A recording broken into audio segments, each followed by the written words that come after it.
Expand करने की sign convention थी प्लस माइनस प्लस। तो अगर मैं R1 के अलोंग एक्सपेंड करता हूं, एक्सपेंडिंग अलोंग R1, अगर मैं R1 के अलोंग एक्सपेंड करता हूं तो क्या होगा 1, ये 1 लिख दिया, इस वाली रो और इस वाले कॉलम को छुपाकर वही ऐसे, चलो ऐसे समझ लो 0 7 1 2, फिर -0 3 7 5 2, इसको छुपाया तो 3 7 5 2 प्लस 5 3 0 5 1 3 0 5 1। अच्छा अगर मैं इसको सोल्व करूंगा तो कितना आ जाएगा 1, 2 0 तो 0 0 -7, ये तो 0 ही हो जाएगा, 0 से कुछ भी मल्टीप्लाई होगा 0 हो जाएगा, तो इसकी जगह 0 डायरेक्ट लिख देता हूं, प्लस 5 3 -0 यानी कि कितना -7 प्लस 15 यानी कि कितना 8, कितना आ गया 8। सो ये थी मेरी डिटर्मिनेंट को एक्सपैंड करने का तरीका था, जो कि लास्ट क्लास में भी डिस्कस किया था, बस थोड़ा सा याद आ जाए उसके लिए करके देख लिया। अब देखना जरा क्या करना है। एक टॉपिक है छोटा सा, एक छोटा सा टॉपिक है, क्या कहता है छोटा सा टॉपिक, कहता है area of triangle. Area of triangle निकाल सकते हैं हम अगर हमें तीनों वर्टिसेस पता है। क्या पता है? तीनों वर्टिसेस पता है। तो सो टॉपिक है हमारा area of triangle. Area of triangle, area of triangle को पता करने के लिए, कैलकुलेट करने के लिए हमें क्या क्या पता होना चाहिए? उसकी तीनों वर्टिसेस पता होनी चाहिए। मान लो ए है जिसकी वर्टिसेस है ए x1, y1, बी है जिसकी वर्टिसेस है x2, y2, एंड सी है जिसकी वर्टिसेस है x3, y3। अगर मुझे ऐसा कोई ट्राइंगल है ए बी और सी जिसकी वर्टिसेस पता है, मुझे क्या क्या पता है, x1 y1 x2 y2 x3 y3, तो इसका जो एरिया है, एरिया ऑफ ट्राइंगल जो है वो हो जाएगा, उसका डायरेक्ट फॉर्मूला है मेरे पास, डिटर्मिनेंट वैल्यू किसकी, x1 x2 x3 y1 y2 y3 1 1 1, ठीक है, 1/2 बाहर है, 1/2 बाहर है, ध्यान रखना। सो एरिया ऑफ ट्राइंगल का ये फॉर्मूला है मेरे पास, कुछ नहीं है, ज्यादा मुश्किल नहीं है, सिंपल सी बात है। इसकी जगह कुछ पॉइंट्स दे रखे होंगे, जैसे क्वेश्चन आएगा तो कैसा आएगा, मान लो कहेगा find the area of triangle, find the area of triangle PQR, PQR का एरिया फाइंड करो, ठीक है। P पॉइंट दे दिया मान लो आपको 1, -2, Q पॉइंट दे दिया मान लो आपको 0,3, और R पॉइंट दे दिया मान लो आपको कुछ भी ले लो,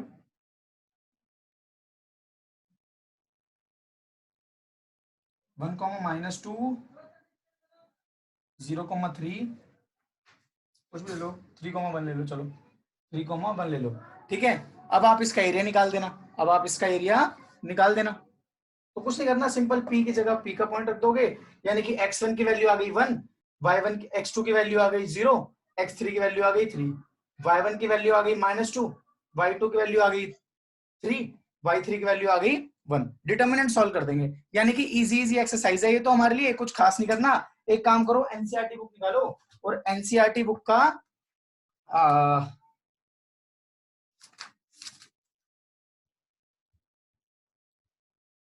ठीक है। सो मैं एक बार एक्सरसाइज 4.1 की ऐसे ही ओवरव्यू दे रहा हूं, ध्यान से देख लो। सो 4.1 की अगर मैं बात करूं तो क्वेश्चन नंबर 1 में तो डायरेक्ट डिटर्मिनेंट इवैल्यूएट करना है, क्वेश्चन नंबर 2 में भी डिटर्मिनेंट, क्वेश्चन नंबर 3 कह रहा है एक मैट्रिक्स रखी है ए, एक मैट्रिक्स रखी है ए 1 2 4 2, कहता है शो कर दो कि 2 times A determinant equal to 4 times determinant ए।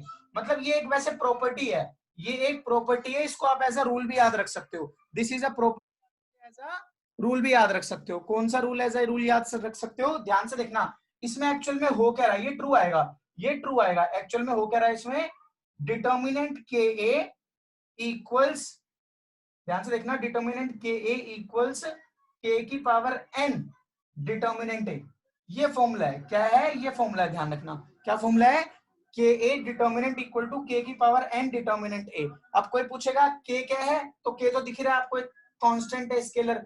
अच्छा n क्या है, जो n है वो है ऑर्डर, n क्या है, ऑर्डर। ऑर्डर मतलब स्क्वायर, आपको पता है डिटर्मिनेंट क्या होता है, एक square number associated to a square matrix. So जो मैं डिटर्मिनेंट ए की बात करूंगा, अगर किसकी डिटर्मिनेंट ए की बात करूंगा, तो यहां पर जो मेरा n है, ये n स्क्वायर डिटर्मिनेंट का जो है ऑर्डर हो जाएगा, जैसे 2/2 का है तो 2 हो जाएगा n की जगह। अब क्लियरली देखो आपको इस क्वेश्चन में क्या दिया हुआ है, आपको इस क्वेश्चन में 2/2 का मैट्रिक्स दिया हुआ है। सो 2/2 का मैट्रिक्स दिया हुआ तो इसका डिटर्मिनेंट बनाऊंगा तो वो भी 2/2 का ही आएगा। 2/2 का आएगा यानी कि n की वैल्यू कितनी हो जाएगी 2। अगर n की वैल्यू 2 हो गई तो यहाँ पर चेक कर लो एक बार, n की जगह 2 रखो, k की जगह भी 2 रखो। सो 2 की पावर 2 क्या होता है 4 डिटर्मिनेंट है। ये ट्रू रिजल्ट है, याद रखना है इसको, ये एक रिजल्ट है, याद रखना है। इस पर क्वेश्चन भी आते हैं 1 मार्क्स के बोर्ड सीबीएसई में, ध्यान रखेंगे इसे। तो ये रूल है हमारा, तो ये डायरेक्ट रिजल्ट आना ही है, कुछ नहीं करना। लेफ्ट हैंड साइड में क्या करना है, इस ए मैट्रिक्स को पहले 2 से मल्टीप्लाई कर देना, इस ए मैट्रिक्स को पहले 2 से मल्टीप्लाई कर देना, फिर आपके पास 2a मैट्रिक्स आ जाएगी। जब 2a मैट्रिक्स आ जाएगी तो उस मैट्रिक्स का डिटर्मिनेंट बनाना, जब 2a मैट्रिक्स आ जाएगी तो उस मैट्रिक्स का डिटर्मिनेंट बनाना। क्लियर है, ये बात समझ आ रही है क्या कह रहा हूं मैं? तो 2a मैट्रिक्स का डिटर्मिनेंट आ जाएगा, उसकी वो बना लोगे आप, और फिर राइट साइड में पहले डिटर्मिनेंट ए निकाल लेना, फिर उसे 4 से मल्टीप्लाई कर देना, दोनों रिजल्ट इक्वल आएंगे। ठीक है, चलो तो अगला है फोर्थ। अच्छा फोर्थ देख लो, फोर्थ भी कुछ नहीं है, बिल्कुल इसी का भाई है, फोर्थ भी कुछ नहीं है, इसी का भाई है, कुछ नहीं है। देखो चेक करो उसमें देखो ये रूल फिर से बना के देखो, इसको ये यूज करके देखो क्या है। उसमें लिखा हुआ है मैट्रिक्स किस ऑर्डर की है, 3 ऑर्डर 3 की, 3/3 की मैट्रिक्स है, तो k की जगह क्या रखना है हमें 3, k की जगह क्या रखना है 3। चेक कर लो क्वेश्चन में, k की जगह 3 रखना और n की जगह भी क्या रखना होगा 3, क्योंकि ऑर्डर क्या है 3/3, तो 3 रखेंगे तो 3 की पावर 3 क्या होता है 27, तो इसीलिए क्या आ जाएगा 27 डिटर्मिनेंट ए, वो रिजल्ट भी ट्रू है। अच्छा फिफ्थ में फिर से इवैल्यूएट करना है। सिक्स तो ए मैट्रिक्स दे रखी है, कह रहा है डिटर्मिनेंट बता दो। सेवंथ क्वेश्चन में दो डिटर्मिनेंट इक्वल दे रखे हैं, तो जो मैट्रिक्स जब इक्वल होती थी, फिर से कह रहा हूं सेवंथ क्वेश्चन देख लो, सेवंथ क्वेश्चन में जब मैट्रिक्स दो इक्वल होती थी तो उनके कोरस्पॉन्डिंग एलिमेंट्स इक्वल होते थे, their corresponding elements need to be equal, but in case of determinant the determinant value needs to be equal. So that means अगर मैं बात करूं क्वेश्चन नंबर 7 की, इसकी बात करूं अगर क्वेश्चन नंबर 7 की अगर मैं बात करता हूं, अच्छा जल्दी तो नहीं हो रहा बच्चों, कुछ खास नहीं है, क्वेश्चंस इजी है इसलिए थोड़ा जल्दी कर रहा हूं। सभी को समझ आ रहे हैं ना? वंश, ऋषभ, पायल, प्रिया, बच्चों ये अभी तक जितना डिस्कस किया सभी को समझ आया ना? Yes sir. हाँ तो ये यस सर। हाँ छोटी सी एक्सरसाइज है इसलिए जल्दी जल्दी कर रहा हूँ थोड़ा, ठीक है। चलो तो सेवंथ क्वेश्चन में कुछ नहीं है, कहता है find the value of x अगर डिटर्मिनेंट 2 4 5 1 जो है वो इक्वल है किसके 2x 4 6 और x इसके इक्वल है। तो बच्चों याद रखो जब हम मैट्रिक्स की बात करते थे तो ये 2x 2 के इक्वल हो जाता अगर ये मैट्रिक्स होती तो, पर ये मैट्रिक्स तो है नहीं, ये क्या है डिटर्मिनेंट, तो डिटर्मिनेंट में उसकी वैल्यू निकालनी पड़ेगी, कुछ नहीं है इसकी वैल्यू निकाल दो। 2 1 जा 2 माइनस 5 4 जा 20 इक्वल्स टू कितना 2x into x यानी कि 2x स्क्वायर माइनस 6 4 जा 24, दिस इंप्लाइज कितना आ गया minus 18 is equal to 2x square minus 24, this implies कितना 2x square is equal to minus के इधर जाके प्लस 24 माइनस 18 कितना 6, यानी कि x square is equal to 3। So x की वैल्यू कितनी आ गई प्लस माइनस √3, x की वैल्यू कितनी आ गई प्लस माइनस √3, कुछ नहीं तो सिंपल था। ऐसे ही सेकंड पार्ट कर लेंगे, ऐसे ही क्वेश्चन नंबर 8 कर लेना। तो यानी कि 4.1 के सारे क्वेश्चन कर सकता हूं मैं। प्रॉपर्टीज पे भी आते हैं, प्रॉपर्टीज में भी आते हैं, टेंशन मत लो, प्रॉपर्टीज पे भी आ जाएंगे थोड़ी देर में, प्रॉपर्टीज के बारे में भी डिस्कशन कर लेंगे। 4.2 की अभी हमें बात नहीं करनी, अभी हमें सीधा कहां पर जाना है भाग के। एक काम करो क्वेश्चन नंबर 15 देखो पेज नंबर 121 का, क्वेश्चन नंबर 15 देखो पेज 121 का, क्वेश्चन नंबर 15 पेज 121 का, फटाफट आंसर बता दो ऑप्शन क्या इसका आंसर सही होगा। क्वेश्चन नंबर 15 पेज 121 फटाफट आंसर बता दो क्या सही है।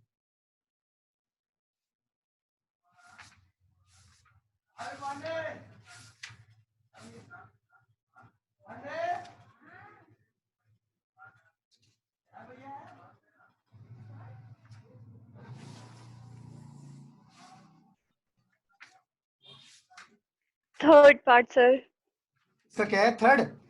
अभी अभी डिस्कस किया था ना ये वाला, अभी अभी डिस्कस किया था।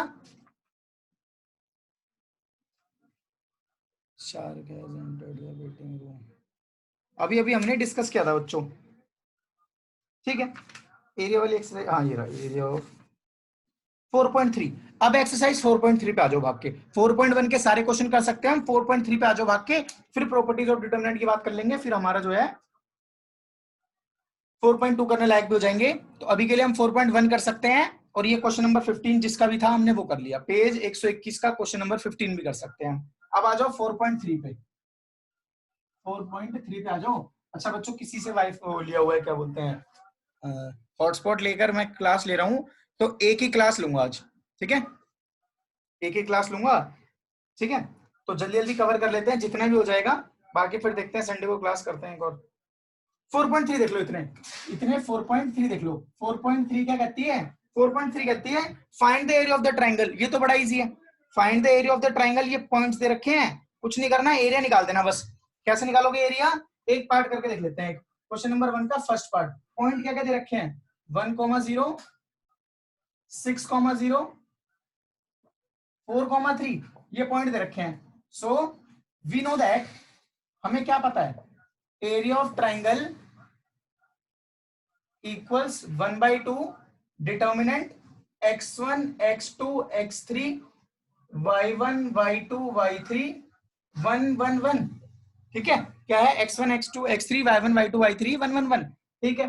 चलो अच्छा ध्यान से देखना, यहां पर मेरा x1 कितना है, सो एरिया ऑफ ट्राइंगल यहां पर कितना हो जाएगा, 1/2। ये पहले आ गया, सबसे पहले तो इसे x1 मान लो, इसे x2 मान लो, इसे x3 मान लो। सो 1 6 4 y1 y2 y3 0 0 3, लास्ट में तो 1 1 1 ही है, 1 1 1, ये आ गया। सो एरिया ऑफ ट्रायंगल को डेल्टा बोल देते हैं मान लो। तो 1/2 चेक करो, किसके अलोंग एक्सपेंड करना चाहोगे, R1 के अलोंग एक्सपेंड कर दो। सो एक्सपेंडिंग अलोंग R1, नहीं भी लिखोगे तो भी चलेगा, नहीं भी लिखोगे तो भी चलेगा, एक्सपेंडिंग अलोंग R1, R1 के अलोंग एक्सपेंड कर दो, क्या हो जाएगा 1/2 into 1। अच्छा इस बार ऐसे डिटर्मिनेंट ना बनाऊं, अगर मैं डिटर्मिनेंट ना बनाऊं थोड़ी सी ट्रिक लगाऊं, मतलब थोड़ी सी ट्रिक क्या, मतलब डायरेक्ट सोल्व कर दूं। डायरेक्ट कैसे सोल्व करूंगा, देखो ये 1 है, हमें साइन कन्वेंशन पता है, प्लस माइनस प्लस होती है, इसको एज इट इज लिख दिया। अब इस वाली कॉलम और इस वाली रो को छुपाया, तो जो दिख रहा है उस डिटर्मिनेंट को सीधा सॉल्व कर दो। तो क्या हुआ, इसको छुपाने से मुझे ये 4 एलिमेंट दिख रहे हैं। सो 1 0 0 माइनस 3 into 1 is 3, डायरेक्ट कर दो। अच्छा ये 0 से कुछ भी मल्टीप्लाई होगा तो 0 हो जाएगा, इसको सीधा गायब कर दो। 0 से कुछ भी मल्टीप्लाई करोगे तो 0 ही होगा, तो उसे सीधा गायब कर दो। यहाँ पर कितना +1।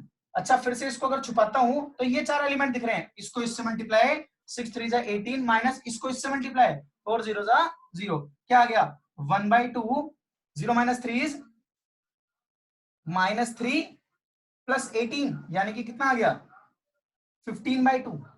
सो एरिया ऑफ ट्रायंगल कितना हो गया 15/2 स्क्वायर यूनिट्स। सो लिख देना, hence area of triangle equals, hence area of triangle equals 15/2 square units. ये लिखना जरूर, आधा नंबर कट जाएगा नहीं तो।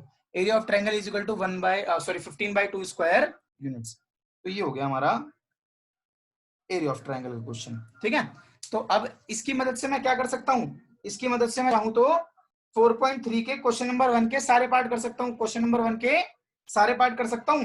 अच्छा क्वेश्चन नंबर 2 में कहता है show that points this this and this are collinear, यानी कि तीनों पॉइंट्स मुझे कोलिनियर शो करने हैं। तो कोलिनियर कब होते थे 3 पॉइंट्स, 10th में भी पढ़ा था ये तो, क्या कि 3 पॉइंट्स कब कोलिनियर होते हैं, एक लाइन में कब आते हैं, जब एरिया ऑफ ट्राइंगल क्या होता है 0। सो इसका मतलब इसमें कुछ नहीं करना, एरिया ऑफ ट्राइंगल निकाल देना डायरेक्ट। अच्छा पॉइंट से डरना मत कि इसके पॉइंट्स कैसे दे रखे हैं, x1 y1 z1 देखो ABC दे रखा है, ठीक है। तो इसको जो है आप सिंपली एक्सपेंड कर देना, काम बन जाएगा। अच्छा प्रॉपर्टीज सीखने के बाद फिर इसकी एक शॉर्ट ट्रिक भी निकल सकती है इस क्वेश्चन की, तो पहले प्रॉपर्टीज सीखेंगे फिर दोबारा से इस क्वेश्चन को देखेंगे। अच्छा क्वेश्चन नंबर 3 कहता है find the value of k if area of triangle is 4 square units, यानी कि area of triangle 4 square units दे रखा है, यानी कि कुछ नहीं करना, ऐसे ही एरिया ऑफ ट्रायंगल निकालते चलना है। जैसे ही एरिया ऑफ ट्रायंगल निकल के आ जाएगा उसको इक्वल कर देना किससे, 4 से।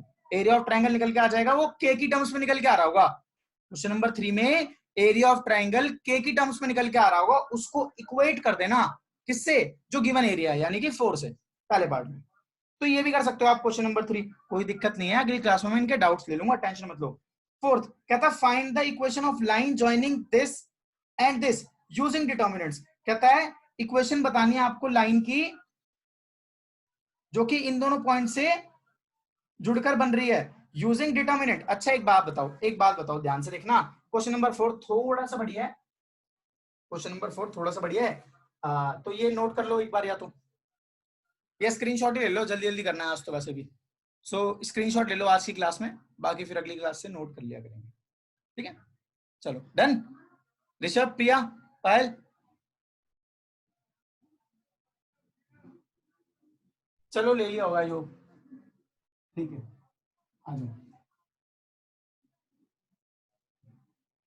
देखो क्या कह रहा है, कह रहा है find the equation, question number 4 की बात कर रहा हूं मैं, 4.3 के क्वेश्चन नंबर 4 की बात कर रहा हूं, ध्यान से देखो।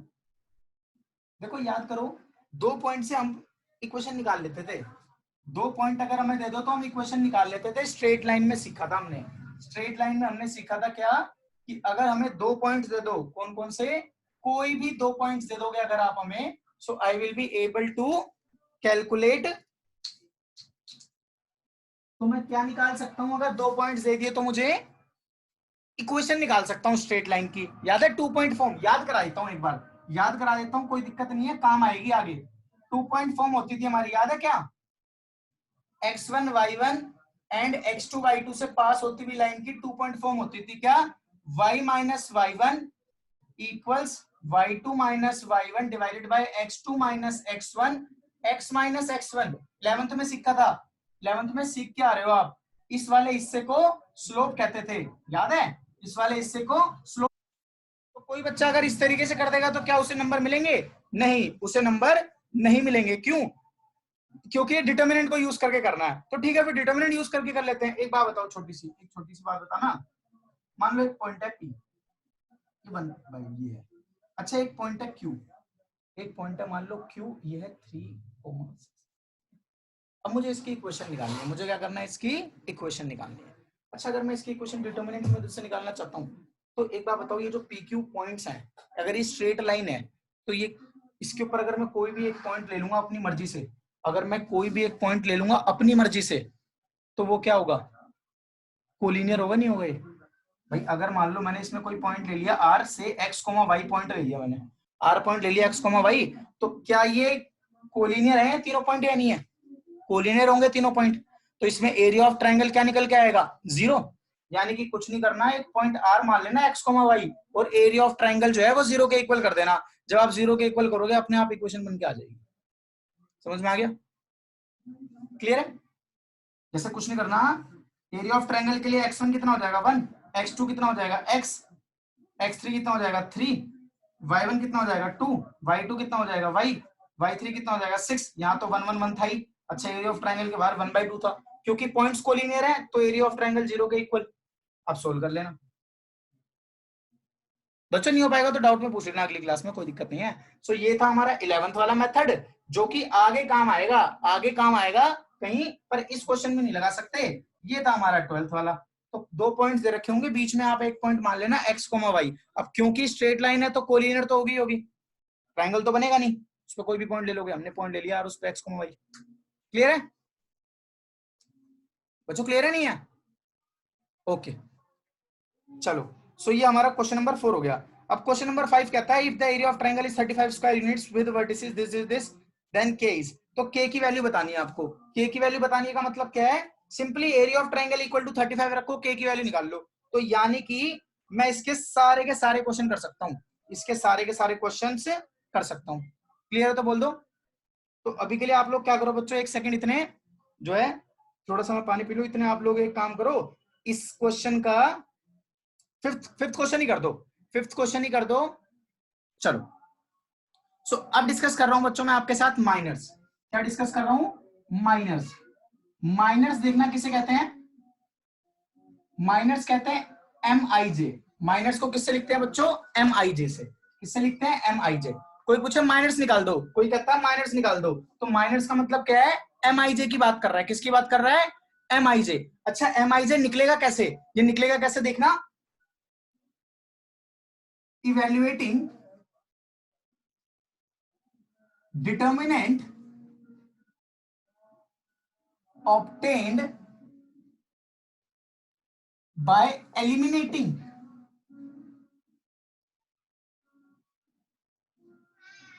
ith row and jth column. ध्यान से समझना, ith row and jth column. मतलब क्या कह रहा है ये कह रहा है माइनस क्या होता है, माइनस होता है वो डिटर्मिनेंट वैल्यू कब ऑब्टेन होती है? जब हम एलिमिनेट करते हैं किसे? ith रो और jth कॉलम को। एक काम करते हैं, निकाल के दिखाओ भाई, एक काम करते हैं, निकाल के दिखाओ। जैसे मान लो मैंने कह दिया क्या, एक मैट्रिक्स दे दी, बहुत छोटी सी मैट्रिक्स दे दी, क्या दे दी? ये, ठीक है। ये मैंने आपको वैसे मैट्रिक्स 3 ऑर्डर की ले लो, वैसे 3 ऑर्डर की ले लो, ध्यान से देखना, 3 ऑर्डर की ले लो। तो 3 ऑर्डर की अगर मैं बात करूं, किसकी, कुछ भी ले लो, ये मैट्रिक्स ले ली। अच्छा ध्यान से देखना, रिकॉर्डिंग पॉज हो गई। हाँ, माइनस क्या थे? Evaluating determinant obtained by eliminating ith row and jth column. मतलब ये एक मैट्रिक्स के निकलते हैं माइनर्स। किसके निकलते हैं? एक मैट्रिक्स के माइनर्स निकलते हैं। पर मैट्रिक्स के माइनर्स कैसे निकालने हैं? कैलकुलेट करनी है हमें डिटर्मिनेंट वैल्यू। कब? जब हम एलिमिनेट कर दें ith रो और jth कॉलम को। चेक करो मतलब क्या है। मैंने कहा m11 निकालो। m11 का मतलब क्या है? एम आई जे में यहाँ पे आई क्या हुआ? 1 और जे क्या हुआ? 1। तो अगर मैं पहली रो और पहला कॉलम एलिमिनेट कर दूं, मतलब छुपा लूं, और क्या करूं, जो डिटर्मिनेंट ऑब्टेन्ड हो रहा है उस, तो चेक करो, अगर मैं इसको ऐसे छुपा लेता हूं तो ये डिटर्मिनेंट ऑब्टेन हो रहा है। 7 6 42 माइनस 7, 42 माइनस 7 कितना? 35। बात समझ आइए तो बोल दो, बात समझ आइए तो बोल दो, बात समझ आइए तो बोल दो। M11 कोई दिक्कत नहीं है, M11 35 ही हो गया। अच्छा M13 की बात करो। M13 का मतलब क्या है? Eliminating ith row and jth column. ith row यानी कि पहली रो एलिमिनेट करनी है, और कौन सा कॉलम? तीसरा कॉलम। इसको और इसको एलिमिनेट करूंगा तो ये डिटर्मिनेंट दिख रहा है। इस डिटर्मिनेंट को इवेल्युएट करने के लिए क्या करना है? 7 इंटू 1 यानी कि 7 minus 7 into 0, 7 into 7, 7 minus 7 into 0 क्या हो जाएगा? 7। सो M13 की वैल्यू कितनी आ गई? 7। कोई दिक्कत? एक काम करो, कैलकुलेट कर दो, फटाफट कैलकुलेट करके बताओ मुझे। M23, चलो 22 लिख दिया तो 22 ही निकाल दो, और M23 ये दो निकाल के दिखा दो बस। 10 मिनट बचे हैं, फटाफट बच्चों। M22 M23 निकाल के बताओ फिर फटाफट, 1 सेकंड का काम है, 1 सेकंड का काम है बच्चों। M22 M23 निकालो फटाफट,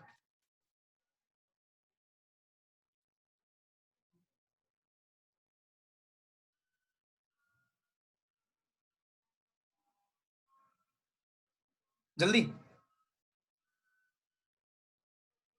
डन, पायल का डन हो गया बच्चों, और बाकी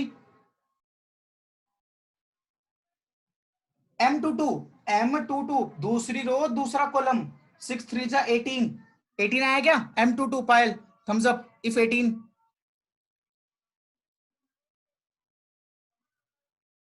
ओके, सो 18 आएगा बच्चों M22, चेक कर लो। M23 कुछ नहीं करना, दूसरी रो तीसरा कॉलम, दूसरी रो तीसरा कॉलम, ये डिटरमिनेंट मिल रहा है।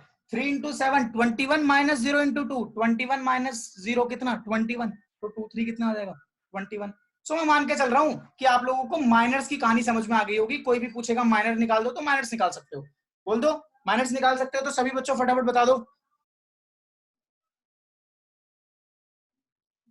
ओके, सभी ने कर दिया है, वंश ओके, तो सभी माइनस निकाल सकते हैं। ओके, अच्छा माइनस निकल गया तो अगला देख लो, अगला देख लो। माइनस निकल गया तो अगला है कोफैक्टर। अगला क्या है? कोफैक्टर। अच्छा कोफैक्टर भी एक मैट्रिक्स है, कोफैक्टर भी एक मैट्रिक्स है। कैसे बनती है कोफैक्टर मैट्रिक्स? ध्यान से देखना, कोफैक्टर मैट्रिक्स बनती है बच्चों आपकी कैपिटल ए आई जी से। कोफैक्टर मैट्रिक्स कैसे बनती है? कैपिटल ए आई जी से। अच्छा इसकी कहानी थोड़ी सी यूनिक है। इसकी कहानी थोड़ी सी यूनिक कैसे है? ध्यान से देखना, ए आई जे एलिमेंट होता है, पर ध्यान से देखना ये ए आई जे जो एलिमेंट है, ये आपका एम आई जे जो निकला है ना, वही हो जाता है। ये एम आई जे वही हो जाता है। कब? जब आई प्लस जे इज इवन। जब आई प्लस जे इवन होगा तो वो एम आई जे ही बन जाएगा। अगर माइनस एम आई जे कब होता है? When i plus j is odd. ध्यान से समझना, कुछ नहीं करना, कुछ नहीं करना, ध्यान से देखो। ए मैट्रिक्स है, मान लो 1 2 3 0 5 7 2 0 6, ये मैट्रिक्स है ए, ठीक है, ये मैट्रिक्स है। अब किसी ने पूछा मुझसे कोफैक्टर मैट्रिक्स तैयार करनी है। अगर कोफैक्टर मैट्रिक्स तैयार करनी है तो कितने एलिमेंट्स निकालने पड़ेंगे? 9 एलिमेंट्स। यानी कि कौन कौन से element? A11 A12 A13 A21 A22 A23, है ना? ये सारे एलिमेंट्स निकालने पड़ेंगे। तो अगर मैं एक एक करके पूछूंगा तो एक एक करके निकाल लेंगे, और अगर मैं आपसे पूरी मैट्रिक्स तैयार करने के लिए कहूंगा तो पूरी मैट्रिक्स के लिए सारे के सारे एलिमेंट निकाल लेना। कौन कौन से? A11 A12 A13 21 22 23 31 32 33। अच्छा यहाँ पे लॉजिक चेक करो, क्या लॉजिक है। उसने कहा आई, यहाँ पे आई कितना है 1, जे कितना है 1। अच्छा उसने कहा अगर आई प्लस जे इवन होगा, आई प्लस जे इवन होगा तो वैल्यू कितनी आ जाएगी? एम आई जे। अच्छा अगर 1 प्लस 2 यानी कि ओड, अगर ओड आ रहा है तो वैल्यू क्या आ जाएगी? माइनस एम आई जे। बात समझ आ रही है? 1 प्लस 3 4 यानी कि एम आई जे। बात समझ आ रही नहीं आ रही? कहने का मतलब क्या है, M11 की वैल्यू निकाल लो, वो A11 के बराबर है। M12 की जो वैल्यू है उसको माइनस से मल्टीप्लाई कर देना, A12 के बराबर हो जाएगा। A13 की वैल्यू में फिर से 1 प्लस 3 कितना है 4, अगर 4 आ रहा है सम तो क्या होगा? M13। क्यों? क्योंकि सम क्या है 4 इवन, तो M13। क्लियर है? बोलो बच्चों क्लियर है ये बात? एक बार निकाल के देख लेते हैं, एक बार निकाल के देख लेते हैं, चेक करो। A21 की बात करता हूं मैं। अब A21 अगर मुझे निकालना है तो डायरेक्ट कैसे लिखेंगे? देखो A21 का मतलब क्या है? A21 का मतलब मुझे कोफैक्टर मैट्रिक्स तैयार कर रहा हूं मैं, उसका सेकंड रो और फर्स्ट A21 निकालना है मुझे, ठीक है। तो यानी कि क्या करना है, दूसरी रो और पहला कॉलम अगर मैं एलिमिनेट करता हूं, डिटर्मिनेंट सोल्व करता हूं, तो मुझे MIJ मिलता है, यानी कि M21 मिलता। पहले M21 निकाल लो, इसको ऐसे एलिमिनेट करोगे तो 6 2 12 माइनस 0 इज 0, 12 माइनस 0 इज 12, सो 12 आ गया। अच्छा चेक करो A21 यानी कि सम क्या है? ओड। सम क्या है? ओड। आई प्लस जे सम क्या है? ओड। अगर सम ओड होता है, अगर सम ओड होता है तो हम क्या करते हैं? माइनस से मल्टीप्लाई कर देते हैं, यानी कि जो 12 वैल्यू है 12 ना होकर कितनी हो जाएगी? -12। क्लियर है? सो A21 की वैल्यू कितनी होगी हमारी? -12। अच्छा अगर कोई मुझसे पूछता है A33, तो मैं सबसे पहले क्या चेक करूंगा कि भाई 33 का सम कितना है, तो सम कितना है 6। अगर सम 6 है, सम 6 है यानी कि इवन, इवन की कंडीशन चेक कर लो, यानी कि इवन में कोई चेंज नहीं। So third row third column 5 1 5 -0 यानी कि डायरेक्ट कितनी आ रही है 5। तो बस ये ध्यान रखना छोटी सी बात, क्या कि अगर सम ओड है तो माइनस निकाल के माइनस का साइन लगा लेना, और अगर सम इवन है तो डायरेक्ट जो आ रहा है भाई। क्लियर है तो बोल दो, क्लियर है तो बोल दो फटाफट। ऋषभ को क्लियर है, बाकी all others? Okay, so this is very easy and you are able to do cofactor matrix और निकाल सकते हो। एक लास्ट चीज और बची है छोटी सी, एक बार एडजॉइंट और देख लेते हैं। क्या देख लेते हैं? एडजॉइंट। इसको इरेज कर रहा हूं मैं, स्क्रीनशॉट वगैरह ले लो जो लेना है फटाफट, ठीक है।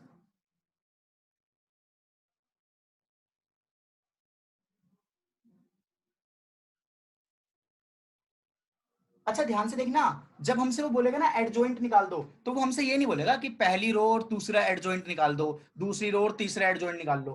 वो सिंपल हमसे ये बोलेगा एडजॉइंट ऑफ ए, यानी कि एडजॉइंट ऑफ ए का मतलब है मैट्रिक्स ए का एडजॉइंट निकालना है, मैट्रिक्स ए का एडजॉइंट निकालना है।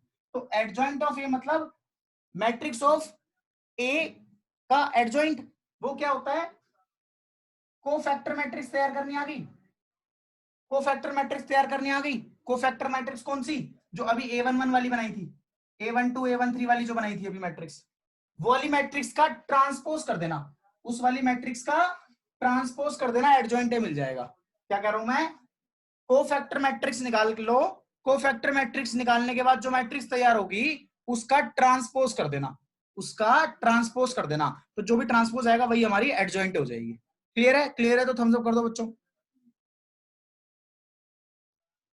क्लियर है? सो अब कुछ क्वेश्चन देख लेते हैं फटाफट बच्चों, ज्यादा टाइम है नहीं, कुछ क्वेश्चन देख लेते हैं माइनर साइन कोफैक्टर पे बेस्ड। तो अच्छा अभी के लिए एक बात ध्यान से देखना, अभी के लिए अगर मैं बात करूं डिटर्मिनेंट की, तो तुम एक्सरसाइज 4.1 पूरी कर सकते हो, एक्सरसाइज 4.3 तुम पूरी कर सकते हो, और एक जो मैंने क्वेश्चन नंबर 15 बताया था, पता नहीं कौन से पेज का था, वो वाला भी कर सकते हो, यानी कि इतना काम कर सकते हो। अब कोफैक्टर और एडजॉइंट मैट्रिक्स सीखने के बाद हम कौन सी एक्सरसाइज कर सकते हैं? 4.4, 4.4 कर सकते हैं, चेक करना। ये सारा होमवर्क में डालूंगा, जो भी डाउट्स आएंगे पहले वो लेंगे हम। 4.4 राइट माइनर्स एंड कोफैक्टर्स, क्या निकालने हैं? Miners and cofactors. चेक कर लो फटाफट, आ जाओ बच्चों एनसीईआरटी की बुक पे, 4.4 एनसीईआरटी निकाल लो फटाफट। Write minors and cofactors of the element of the following determinant. अच्छा इस डिटर्मिनेंट के माइनर्स एंड कोफैक्टर निकाल दो का मतलब क्या है? सब कुछ निकालना पड़ेगा, M11 M12 M13 जो भी जितने भी प्रेजेंट होंगे। कोई दिक्कत? अच्छा इसमें डिटर्मिनेंट बना रखा है, write minor sign cofactors of the following determinant. So इस डिटर्मिनेंट का ही आपको माइनर साइन कोफैक्टर निकालने हैं, तो मैट्रिक्स के भी निकाल सकते हो और डिटर्मिनेंट के भी निकाल सकते हो, तो जो पूछ रहा है वो बता देना बस आप। क्लियर है? बोल दो बच्चों।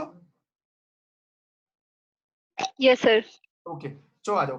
अब कहता है क्वेश्चन नंबर 2 भी यही करना है। Question number 3, using cofactors of element of second row evaluate this. कहता है कोफैक्टर का इस्तेमाल करते हुए, अच्छा कोफैक्टर का इस्तेमाल करते हुए डरना नहीं है कुछ, कोफैक्टर्स निकाल के रख लेना सेकंड रो के और उसे सेकंड रो के अलोंग एक्सपैंड कर देना। सेकंड रो के अलोंग एक्सपैंड करने का तरीका क्या बताया था? माइनस प्लस माइनस, भाई माइनस प्लस माइनस बताया था ना। सेकंड रो के अलोंग एक्सपैंड करोगे तो प्लस माइनस प्लस तो रो 1 के, माइनस प्लस माइनस रो 2 के, प्लस माइनस प्लस रो 3 के, ये बताया था। चलो क्वेश्चन नंबर 5।